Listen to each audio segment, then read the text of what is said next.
Hi, my name is Benny Johnson. As some of you know, I've been struggling with addiction. However, I decided to change my life and went into recovery. I've started this podcast 90 Days Clean, and I want to take you along in my journey. What does lie ahead of me? Let me be frank, I do not know. Will I ever drink again? I do not know. This is how Stairway to Redemption was born. It is my search for answer in a real-time process of what is going to work for me. It is then my aspiration to help you figure out what's going to work for you. It is our journey together.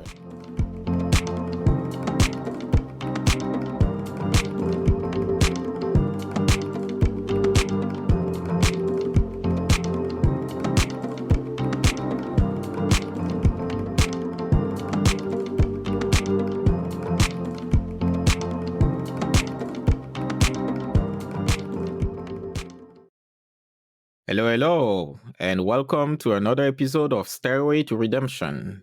This week, my guest is Bob Nangle, a boundary coach. I can't believe it took me over like 56 episodes to have an episode on boundaries, knowing that, we talk about addiction and recovery and setting boundaries is very important. But thank you to Bob for reaching out and giving me the opportunity to interview her because she's gonna first of all explain why our boundaries are important, how to set them, different technique to set them, and why are they necessary, especially if you live like in the you different attachment style, codependent, also you in person in recovery who would like to set new boundaries. So guys, I give you Barb. How you doing, Barb? So normally I would say I'm great, but you told me not to just say, Mm-hmm. I'm fine. So in this moment, I am great, Yeah. but you wanted to hear like what's Mm-hmm. going on for me, like what I've been struggling with lately, and it has to do with Yes. This. catastrophizing. So Okay. I didn't know until I got into recovery that I catastrophized and ruminated because I've always been a very positive person, but I didn't realize that was going on. I don't think I ruminate about the past anymore. And if I do, it's extremely rare. But not catastrophizing is very difficult for me. It's the hardest part of my life. It's nowhere near as bad as it used to be. But for me, it's often about money. So I grew up with a very deeply entrenched lack mentality in my family. And it's not just lack of money, it's lack of time, lack of energy, lack of effort, lack of just so many things. And so usually I call it switching the channel, but I just learned a new technique the other day. I was listening to a book on tape and the woman said, my teacher said, if somebody called you and left you a voicemail and they said, hey, call this number back and give us all your money, you would delete it and you'd be like, that's a spam voicemail. She said, when you come up with thoughts that are catastrophizing, just be like, delete, that's a spam voicemail. And let me tell you something, Benny, that has been so helpful to me. I didn't know until I got in recovery that just because I think something doesn't mean it's true. I didn't know that I didn't have to believe my thoughts. And now I know it, but I still like it takes me a while sometimes to be like, oh, that's right. This is a thought I don't need to believe. My body kind of takes over. So my body goes into the like fight or flight and adrenaline and all that stuff when the thought comes up. And then it seems like my body takes over. So that's the thing I have really been dealing with a lot this week. I feel like I reached out to a lot of people and got prayers yesterday and have been taking action. And so I feel really good right now. Okay. Wow, that's very interesting because like I just minutes before this interview, I think I was ruminating on something too. Like I was thinking of a lie that a person told me while I was in away. Um Long story short, when I was in inpatient, um when I got out and look at because my phone was taken away, I look at my phone and I noticed that somebody was using some devices in my apartment back in Philly, and that's weird because like I only told one person I was going to rehab, and the other person the one that I suspected that went to my apartment while I wasn't there, when I asked her the question, she got very defensive. And after thinking there were too many evidence that she did it, right? But e- every so on, I think about it. I'm like, because I didn't have a confession, I kind of ruminate on it. But I'm like, all the evidence is there. Like, Mhm. her friend left a note on my door saying that she was looking for her. When I opened my phone, there was no text from her. So the note was an indication of whether or not I was home, Mhm. So if the note is gone on the front of my door, then I'm home, if Mhm. the note is still there. So there were like so many Yeah. techniques, and I knew she could get the keys from the doorman because she was friend with him. And I was like, yeah. But long story, like the ruminating and the stuff, I'm like you said, like I don't have, whether it's true or not, if I believe that it's true, I don't have to like act on it because it's already done. It's in the past. Yeah. Nothing was broken. Nothing. It's just I noticed some activity, Mhm. that kind of stuff. Mhm. But it's funny how sometimes you ruminate and then I'm like into my, oh, should I get angry? Should I get mad or something? She's in the trenches of it. That person. Mhm. She's not doing well. So Mhm. you know. Mhm. But like, so speaking of prayer, like you do, I pray for her, Mhm. and I think that's the best Oh, part. Like absolutely. praying for a person 100%. I'm living. with you 100%. Yeah, Pray. Don't curse them. Pray for them. They need it. Yeah. yeah, exactly. Because like, yeah, don't curse them because like it's like what they say about resentment and cursing is like drinking poison and hoping The that other the person other will person die. dies. Yeah. So Yeah. yeah, that's Yeah. not And good. But yeah, who that's needs funny that blessings like, more than somebody that's in the trenches? Obviously they need, yeah, so let's just bless those people. And for me, I've never done anything like that, but I've done some pretty shady things in my life. And so I want yeah, forgiveness. And so the way that I'm going to get yeah, forgiveness is to give forgiveness to other people and also forgive myself. I was a different yeah, person. definitely. Yeah. Yeah, same here. I did some shitty shit too, but like, that's yeah. But like yeah, tell us more about yourself, your story. Yeah, okay. So Yeah. I'm gonna start in 2015 when I was 52. I worked full time at Yale University. I was a program coordinator for urban Mhm. education programs, and I hit a codependent bottom. So this happened because I was volunteering for a project at my church that served homeless people. And right around that same time, before the project started, this homeless guy named Dan started coming to my church as a parishioner. And he and I became really friendly. And it sort of felt like a divine intervention, like the universe was getting me to know a homeless person so that when I started this project serving homeless people, they were like homeless people, not like the homeless to me. And so we really became Mhm. quite friendly. And a couple months into our friendship, there was a big, huge snowstorm here in New Haven, Connecticut. So I invited Dan to stay at my home. I now know that is not normal. And he did. And then he stayed again and another time. And then within a few weeks, he was practically living with me. And not longer, I felt trapped in my own home. So he was a self proclaimed alcoholic and addict. I now think he may have been a narcissist or had some kind of borderline personality disorder or something. But this guy messed with my head like I had never experienced. So one day I'm in therapy and I'm talking about him. And I, mid sentence, I go, oh my God, do you think I need to go to Al Anon? And my therapist was like, yes. So, Benny, I don't know what I put into Google, but I was looking for Al Anon and the word codependent came up. And I was like, wait a minute. I've been in Mhm. therapy since I was 15. So that's 37 years. I started reading self help stuff when I was 24. I've done a gajillion like retreats and workbooks and workshops and spiritual groups and support groups and all kinds of things. And I never heard this word codependent. How is this possible? And so I started going to Codependence Anonymous, and very quickly I felt a sense of relief. And I also remember saying to someone who may have been Dan, I think I need to be reparented. But I thought I made that up. I didn't know reparenting was a thing.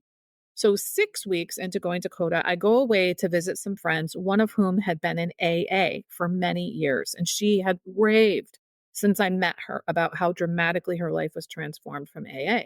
So I was like, "Oh, you're gonna love it. I'm going to Codependence Anonymous." And she was like, "Oh, this is great. Let's see if we can find a CODA meeting while you're here." And she couldn't, but Mhm. she found an ACA meeting, which I knew of as ACOA. I didn't, they're the same. I didn't know that. Adult Children of Alcoholics. And I didn't believe that I qualified, but I was like, I'll go for you because her dad's an alcoholic. And I walk in, and in the opening reading, they say, "We reparent ourselves." And I was like, what? That's a thing? And then they read the list of the 14 traits of an adult child, which is affectionately called the laundry list. And I was like, oh my God.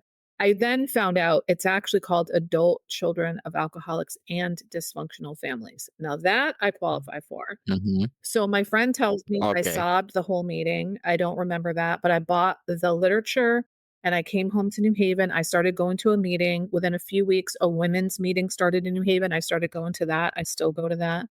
And then a few weeks later, 3 other women and I got together and worked the 12 steps through the 12-step workbook. So about a year into my recovery, I was still going to CODA. I decided to let go of CODA because it just wasn't the right fit for me the way that ACA was. And that turned out to be a higher Mhm. powered intervention because one of the women I was doing the steps with was started going to Overeaters Anonymous and was trying to 12 step me into that program. I didn't know that. And so she got me to go to a workshop with her. And I was like, oh my God, I'm a compulsive overeater, which I didn't know was a thing. Never mind that I was a compulsive overeater. And so they handed me a meeting list. This is back when everybody met in person, and it was, lo and Yeah. behold, a Monday night meeting in downtown New Haven where I live. So I basically went from Monday nights CODA to Monday nights OA. So I've been in ACA since April of 2015, and I've been in OA, and we call it abstinent in that program. I've been abstinent since April of 2016. I'm down over 100 pounds from my top weight. But anyway, in terms of the where my story goes is a couple years into my recovery, I got laid off from Yale University, and through a series of serendipitous events, which I won't go into, I started my own business. And I started my podcast, which is called Fragmented to Whole: Life Lessons from 12 Step Recovery, in March of 2018. And I really started it, Benny, to carry the message because all that personal development stuff I described before, I think that Mhm. stuff is having scratched the surface of the iceberg of my life, and recovery like melted the iceberg. So there was all this wisdom in recovery that I'd never heard of that was not making its way out into the world, which is why I started my podcast. And it never occurred to me the podcast would have anything to do with my coaching business, but it turns out it's the number one way that I get clients.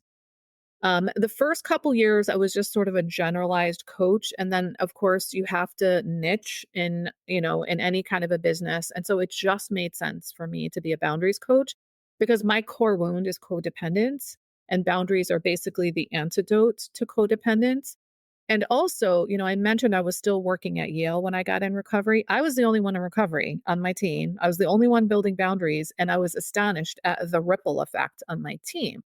And I was like, wait a minute, like Mhm. none of them are in recovery. And it just goes to show that, like, when you set boundaries with other people, when you change the dynamics of your interactions, especially in a group setting, it changes all the rest of the dynamics. And so I really want to be a boundaries coach. Number one, I want people to have the kind of freedom and healthy relationships I have now. I'm in my first and only healthy romantic relationship. I've been with my sweetheart. Mhm. Next week or the week after will be 6 years. And I had literally dozens of dysfunctional relationships before that. I think that's really the only thing that it was very clear about when I got in recovery. I thought I had it way more together than I really did.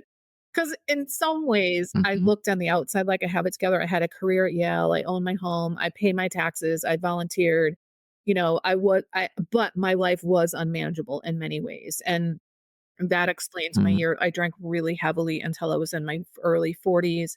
I've smoked bales of weed over my life, and actually the first few years in recovery, I was still smoking weed. Now I don't even know. I think it's been 6 years now, but something like that. But I'm clean, Mhm. abstinent, sober. I don't do any of that stuff. And so I decided to hone in on boundaries coaching. And I think the reason I'm such a good boundaries coach is because of my lived experience of I know what it feels like in my body to not have healthy boundaries. Mhm. And I know what it feels like in my body to have healthy boundaries. I can explain what that's like. I can teach people the journey for how to get there. I can articulate my emotional experience and how I dealt with the emotions, because that's the main reason people either don't set boundaries or they cave on them because of the emotions that come up. So, just to back up a tiny little bit, what happened for me is the first 2 to 3 years of recovery, I built boundaries through this sort of meandering, haphazard path. I didn't even know that was what I was doing in the beginning. And after 2 to 3 years, and I could tell, like, oh, these are boundaries and I have them. And it's amazing. I decided to start reading books about boundaries, and it helped me like retroactively understand, okay, this is what happened and this is what I was doing and this is how I was thinking and this is what changed. And while I was reading Benny, I started taking notes, and I was often like drawing pictures to visually depict like what did that seem like to me, because I'm a pretty visual person. Well, those drawings turned into handouts, and those handouts turned into a workbook, which is the spine of my boundaries coaching program. So I've really come up with Mhm. a way to accelerate the boundary building process for people so they don't have to do what I did, which is this meandering haphazard path over 2 to 3 years, that literally within a matter of weeks, they can build healthy boundaries. I primarily focus on professional women who say yes when they really want to say no and who neglect themselves Mhm. because they're so focused on others. Because of my podcast, the vast majority of people that I coach are in recovery as well. But I do have some people that are, and actually, quite a few of them have gotten in recovery after working with me. Yeah. That I talk about it all the time, and they hear the benefits. And so, this is a mission for me. This is not a job. This is my calling. Um, this is Yes. what God has called me to do. And what, as I'm sure you've seen, like we have to go through the fire, I think, to really know what our calling is, because I don't regret anything bad that happened to me. I remember early in recovery people saying, I'm a grateful recovering whatever. And I was like, okay, I'm grateful that I'm recovering, but I'm not grateful for like the adult child part or the compulsive eater. But I've grown to the point where I am actually a grateful adult child. I'm grateful that I was an adult child and that I was a compulsive overeater. And here's why. Because if you think Mhm. about, like, let's say somebody grew up in a family and they were happy, joyous, and free. And then you take someone like me that grew up in a dysfunctional family, and then I went through the process of recovery and became happy, joyous, and free. Who's going to value happy, joyous, and free more? Me, because I know the difference Mhm. between what I have now and what I used to have. Whereas if everything has been going swimmingly for you your entire life, you don't know how horrible it can be. This just popped in my head. This is sort of along the same line, but I remember talking with a sponsee one time, and we were talking about that saying, the truth shall set you free. Well, if you have never lied and you've told the truth your entire life, you don't even know what that saying means. But if you've lied your whole life, like me, and you start telling the truth, you know what it means to say, the truth shall set you free. And I thought I was an honest person when I got in recovery, Benny. I was not. I lied about cigarettes, drugs, Mhm. alcohol, relationships.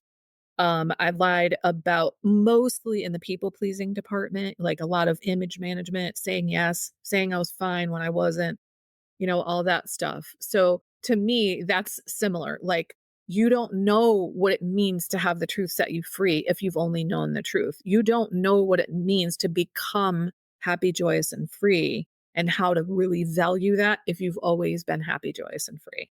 So I could go on. I'm going Yeah. to stop there so that you can respond or ask No. questions or whatever you'd like to do.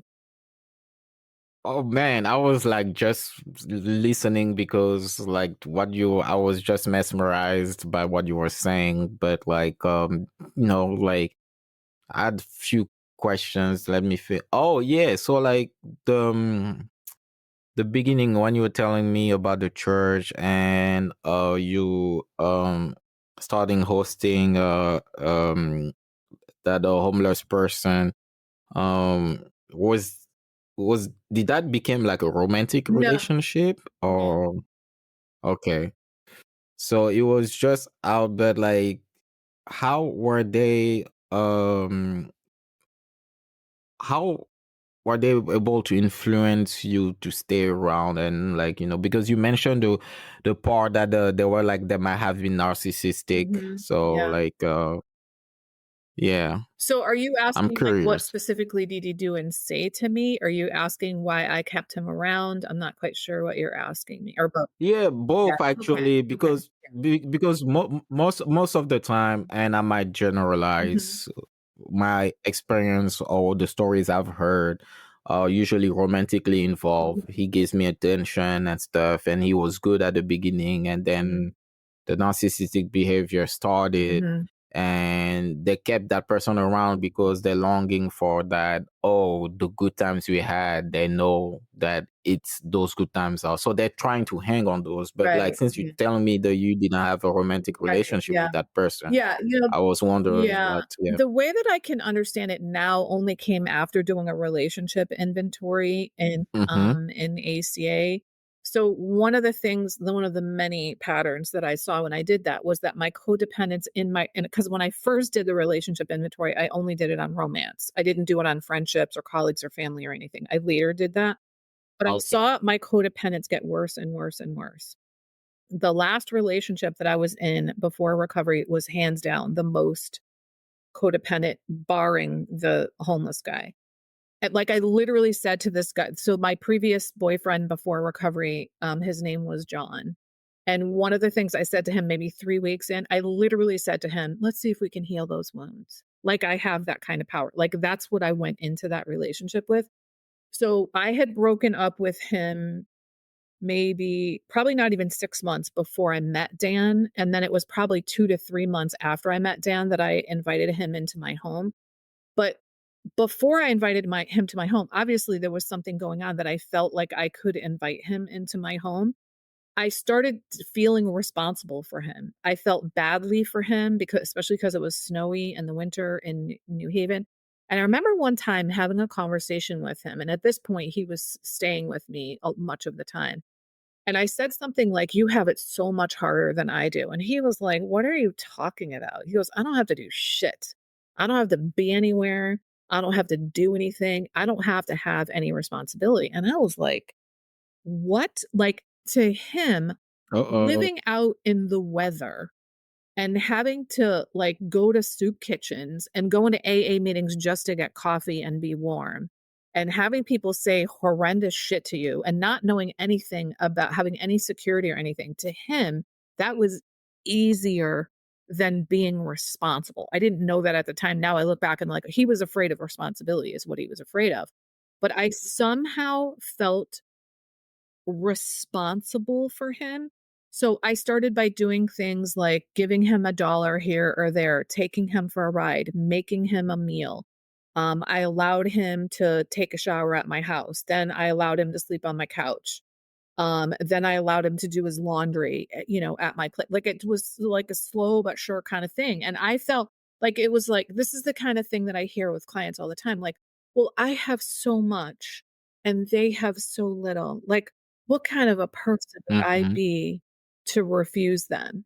And so he like, I feel like I kind of blocked out of my memory what the specific things he did that messed with my head, but he would, like, make me feel like I was crazy is essentially what he would do. Like, he would say things and then act like he didn't say them or something. I don't even remember specifically, but I when I hit that codependent bottom, I can remember the moment. And it may not have been the last day that he was here, but I was in my basement and he was with me. I have no idea what we were doing or saying, but I literally fell to my knees and I said to him, I'm having a flashback. And I meant an emotional flashback, which, by the way, I'd never heard of. I'd never said that before. I'd never had this experience. I just knew that's what it was. I now know it was a trauma response based on my abandonment wound, which in ACA, they call that the soul wound. Well, he thought that when I said I'm having a flashback, he thought I meant I was having a drug flashback, which I've never done any kind of drug that you would do that. And he leapt into action. He was like, get in touch with your senses. What do you see? What do you taste? What do you smell? What do you hear? Turns out, very effective technique for getting someone out of emotional flashback. And I was shocked because the way that he leapt into action, he was the laziest mofo I have ever met in my entire life. Leap into action was just like, what the hell was that? Mhm. So, I don't I remember, like, because I was in recovery at this point, starting to understand, like, this is really sick. This is really bad, and I don't need to feel this way, but I felt horrendous at the idea of getting rid of him. I like, at one night, I asked him to leave, and I gave him, I think, $100, and he came back. He was like, "This is way too much money." And he came back and I let him come in, and I don't remember if he stayed that night, but then I ended up taking him to his hometown, which is across. I live on the New Haven harbor. He was from West Haven. So I took him across the harbor to West Haven and dropped him off, and it was like, "That's it. I'm done." And I got word from someone else that he was coming back to my house. So I literally left and went to another town and stayed with a friend, and here's why. Because I knew if he came, I would let him in. Like, that's how bad it was. It was Okay. like, so the way I think of codependence, Benny, it's addiction to people. And there was something Yes. about him. Now, looking back with all these years of knowledge, he was an angel sent from heaven to me to get me to hit my codependent bottom so that I could go to CODA and go to ACA and become a boundaries coach and start a podcast and carry the message to other people. Like, that's the only way that I can understand that. Um, so I did eventually, so he didn't come back. And then what's interesting, so I mentioned I met him from church. He wasn't really coming to the church anymore. But a few weeks after that, I was the deacon on the door at church, and there was a reading that morning. Maybe it was a reading that I did, but I remember reading a reading and thinking, he's coming to church today. I knew it. And when he came Yeah. upstairs to church, I did not feel the, like, internal emergency that I had felt for months, the last, Mhm. couple months that I had seen him. And I felt completely solid within myself. It had everything to do with all the things I was learning in recovery. And I never saw him again after that because he knew Barb is different. And I am not going to be able to guilt her or shame her into giving me stuff the way that I used to. And I really don't remember how far into my recovery that was, but it was clear, like, I was changed and I really got the message. Like, I get to have my own life and make my own decisions, and I don't have to basically cut my wrists and bleed for other people. It doesn't make me a bad person. Yeah.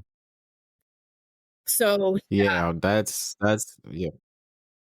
No, like wow, you unpack a lot of things, like especially the part that resonated with me is like they I have so much, they have so little because like,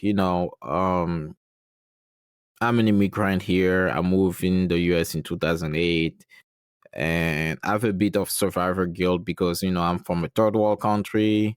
I made it here. I went to college. I have my degree, graduated with honor, learn English. Like, and I'm like, I feel so fortunate, mhm, but yet I feel like that even with all the work I put in, that luck had a big factor in it, And in my personal relationship, when, I don't suffer, I don't think I suffer from codependency. I'm more of a avoidant type, but we're going to come back to it later.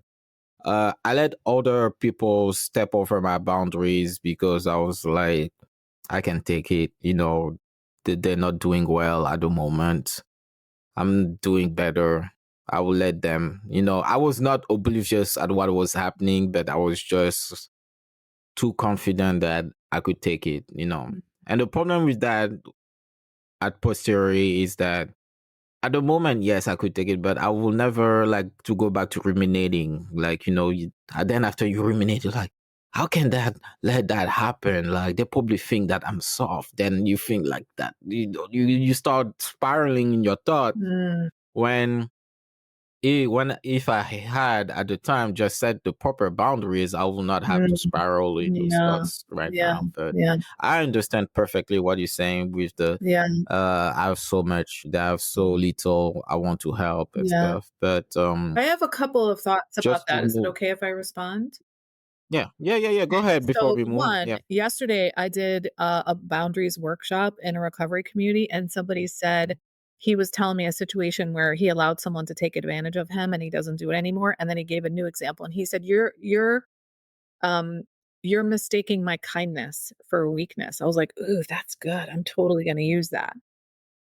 So that situation was that he was going in downtown New Haven and the same guy kept asking him for change and change and change. And after like the fourth day, he said, this is it. And you're mistaking my kindness for weakness. And the guy was like, thank you, and then like they have a relationship now where it's not built on him giving money. But in any case, I just want Mhm. to say that in terms of like, I have so much and they have so little, um, I now I thought of myself as a volunteeraholic before I got in recovery, and now I actually give more service to my community in terms of hours per week than I ever did before. But I do it by choice, not compulsion or a feeling of obligation. I do it Mhm. strategically rather than at the drop of a hat the way I used to, and I do it after filling my cup first rather than trying to pour from an empty cup. What I learned, I don't know if you've ever heard of Ashley Kirkwood. She wrote the book Speak Your Way to Cash. She's amazing. She says, don't pour from the Nope. cup, pour from the overflow. That way, your cup is always full. And the only way you have overflow is if you fill it first.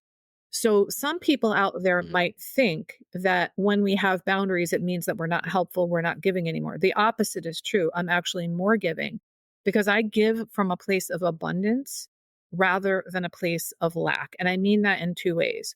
One, I give from a place of abundance, this overflowing cup, because I filled it first, and not from a place of lack where I used to try to pour from an empty cup. And two, when I gave to the world, I didn't know any of this, but I was like basically like me, like me, like me. I was seeking Mhm. people's approval. Of course I wanted to be helpful, but just wanting to be helpful doesn't explain that you give to the degree where you're resentful and you get pissed off at people for keeping asking you stuff, or you ask a homeless person if they want to stay in your house and you let them. Like, that's not about helpfulness. There's something else going on there. So I learned that I was an approval seeker. I was not aware of that at all. And so what that meant was I'm going to the world to get something, which is approval. I'm no longer going to Mhm. the world to get approval. I want your approval, but I don't need it like with claws, need it the way that I used to because I have my own approval. So your approval is like icing on the cake. My approval is way Mhm. more important. So I heard somebody say last year, I so wish I could remember who, they said it's fine to seek others people's approval, but only when you have your own approval first. And I love that. So, what that means Mhm. is if you want someone's approval, but whatever you have to do to get it is going to compromise you, don't do it. It's not worth it. Compromising your own personal integrity is not worth it. And that's what I was doing, most of my life with my helping, rescuing, fixing, saving, enabling behavior.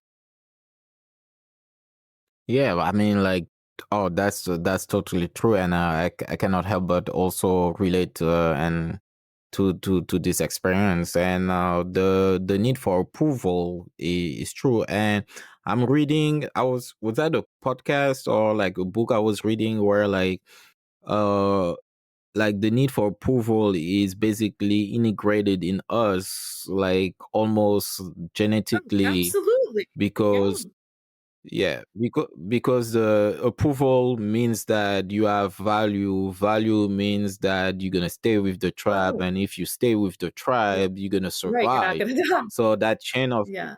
yeah, you're not gonna die. But in a world where we don't need to live in a tribe like that, and me especially, I remember being an immigrant and wanted to integrate myself, and like the what do you call it, the American dream, the experience. I It took me like you after I went through it to realize that I do not like people. We're gonna come to the attachment style in a little bit just after this. I do not like people. I like individuals. Like, so anything that's Mass Effect uh like like mimicking in group. I'm the one who's like, wait, why are we doing this? Does that make sense?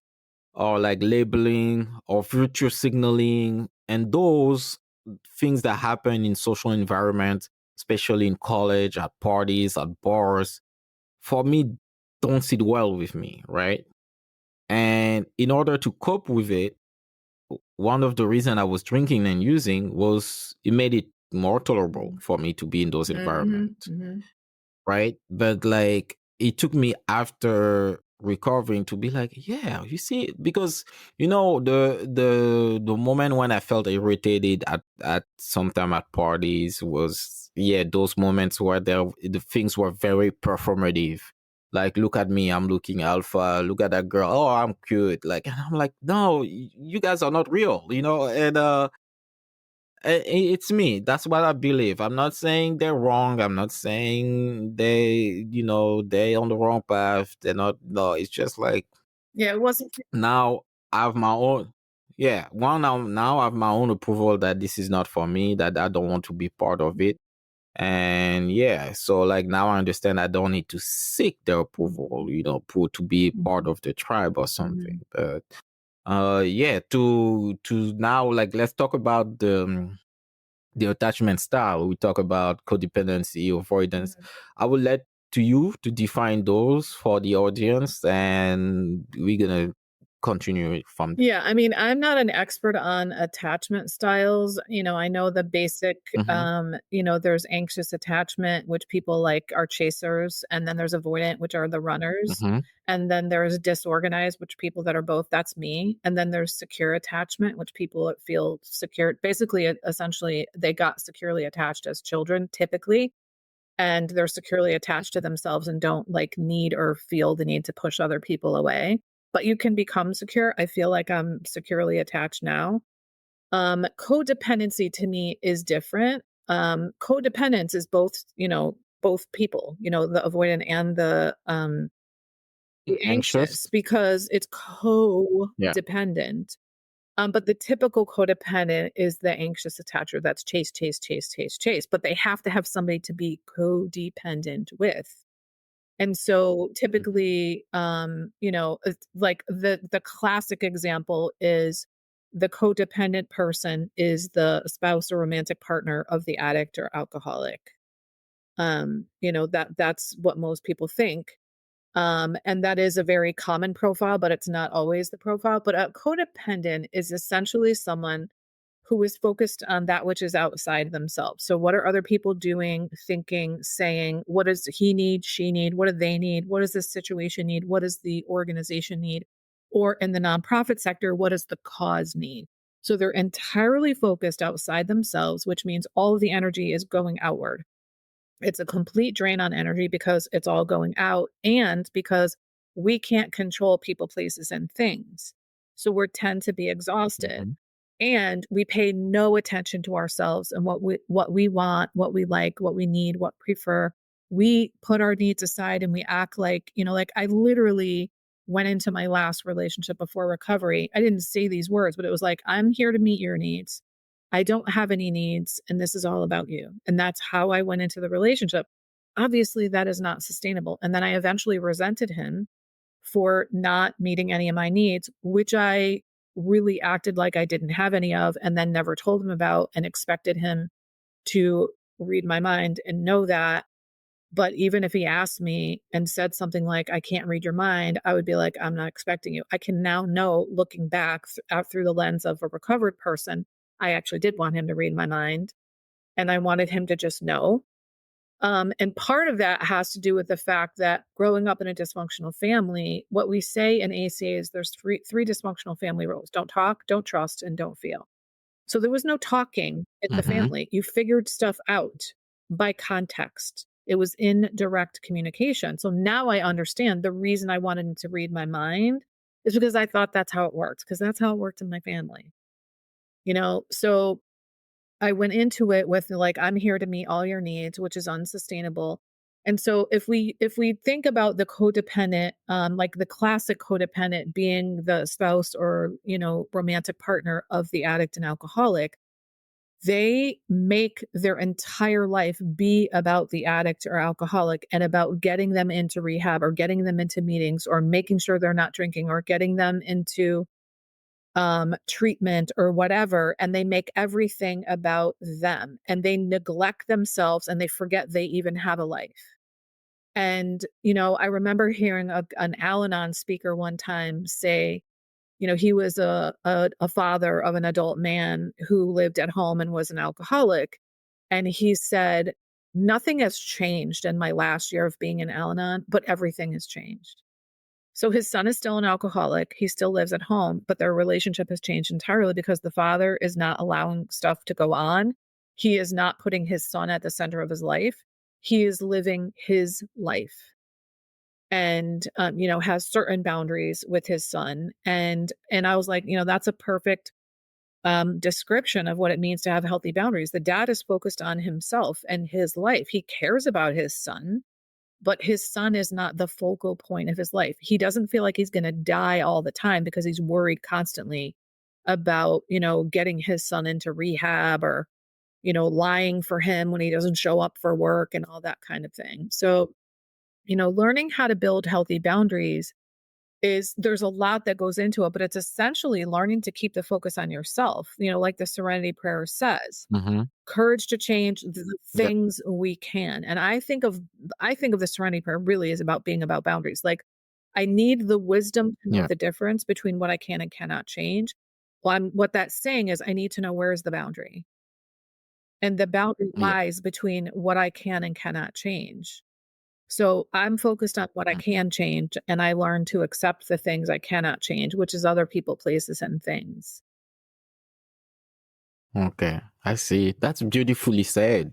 So how does one set healthy boundaries? I heard on the podcast you're featuring the technique of the book ending, the bookkeeping, Bookending, yeah. the I mean, yes, that's yeah, one way yeah. to help you like shore yourself up when you're setting boundaries. So Mm-hmm, a book ending, lots of people in recovery use it. Like this simple method of book ending is having an accountability partner. So like, hey, I'm going to go to the gym. I'm going to text you today, Benny, and let you know I'm on my way to the gym, and I'll text you when I leave. That's a basic book ending, but much more complex book ending is, let's say you have a really difficult boundary you have to set or a really hard conversation you want to have. So you might connect with me mm-hmm, because I'm a caring, emotionally mature person. I'm not connected to the situation that you're talking about. And you're like, Barb, here, I'm going to set this boundary. Here's what I was thinking of saying. I was going to do it on Sunday afternoon. I was going to go in person. So it's your boundary. You get to make all those decisions. But I might say, you might want to say it like this, Benny. And are you sure you really want to do it in person? Is this something that you would be better served doing on the phone? And then, so you make your decision. And then on Sunday, this is where the actual booking, the real part of the book ending comes in. On Sunday, you call me before you go to see that person. And what I do with you as I call it a boundary partner, your bookender, I help you process your difficult emotions because it's the emotions that stop us from setting boundaries or stop us from holding our boundaries. So I help you process your difficult emotions and work through them.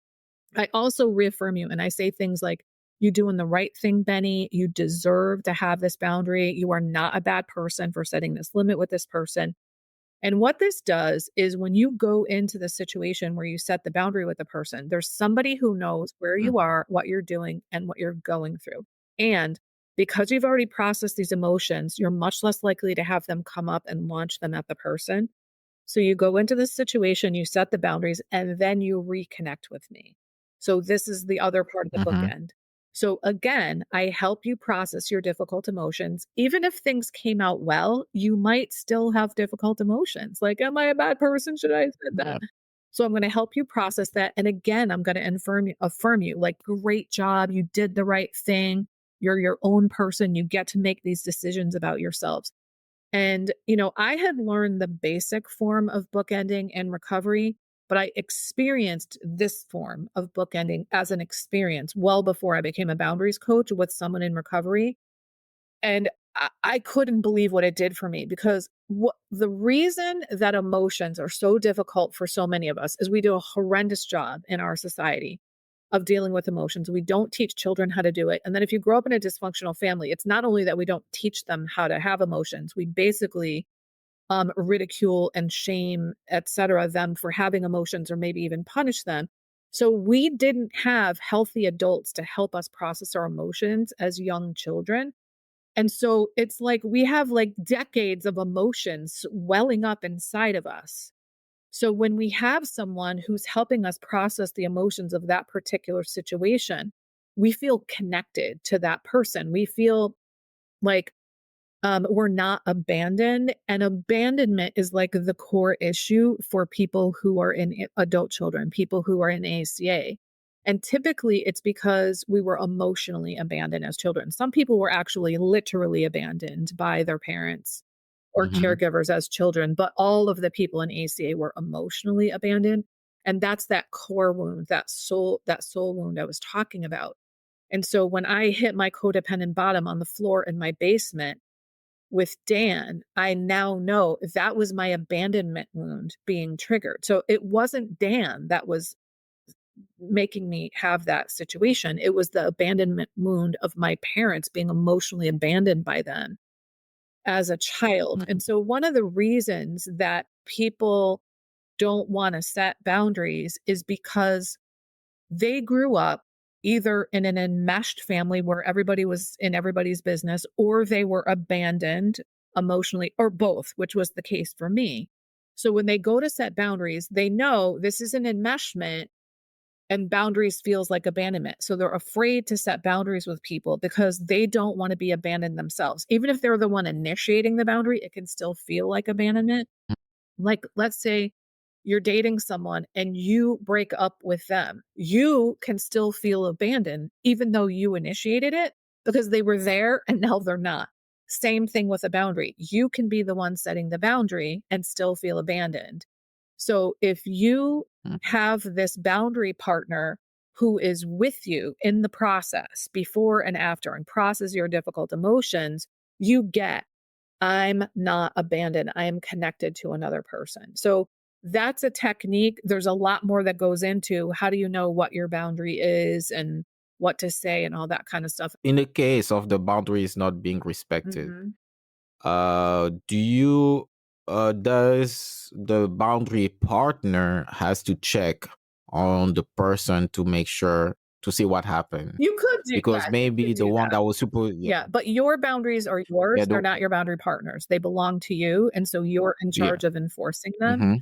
So most of the time, when someone doesn't honor your boundary, you just repeat it. And because there's a whole host of reasons why people don't. It could be that they forgot, that they don't believe you because you've never set boundaries before. Maybe they have horrible boundaries, so it's hard for them.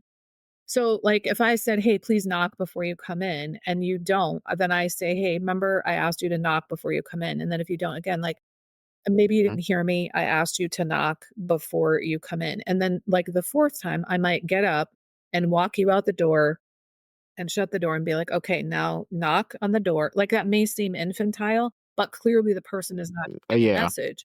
But I've made it like a dramatic scene. There's no yelling. There's no screaming. It's just like, you need to knock. You need to knock on the door before you walk in the door.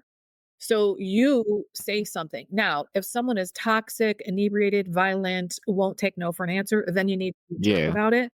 But like I give a lot of tips about boundary setting, and one of them is be polite. And the reason I give that rule, because I think what happens for a lot of people, Benny, is they get pushed way, way, way, way, way past their limits, and then they explode and it works. So they think, oh, that's what boundary setting is. People only listen to me when I explode. Well, they listen to when you explode because you finally actually followed through on the boundary. Right. And so you don't have to wait until you explode.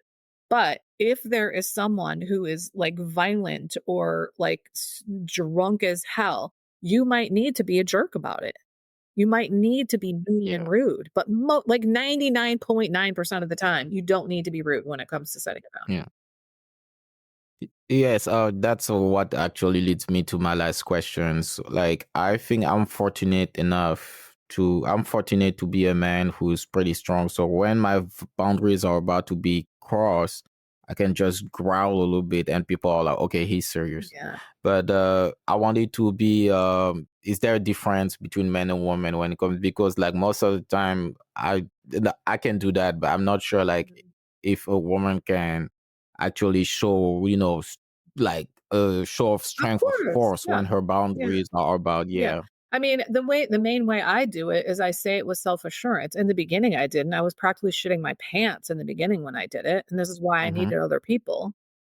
But yeah, I mean, I just say it with a sense of self-assurance. I know who I am now, because I've been doing this for a long Yeah. time. Like the boundary building process is what got me to know myself and who I am, and I'm grounded in myself. So I'm like, that's not going to work for me. And if people like Yeah. try to push back, I go, no, it's not going to work for me. Like, I know that this is really important to you and I wish that I could help out, but it's not going to work for me. So I just repeat myself and I don't like crank up the volume of my voice or anything like that. I never have to do that anymore. Maybe I did in the past, but I don't because people believe me when I say no. Mm-hmm. That's perfect. Oh my God, yes. I need to bring you back for another episode because I love I've it. now like after yeah, after this I have a whole new series of questions, and Yeah, and I have a oh, lot I more cannot to thank say. you enough. There's a lot more that I could talk about that we haven't even touched on. So, Yeah.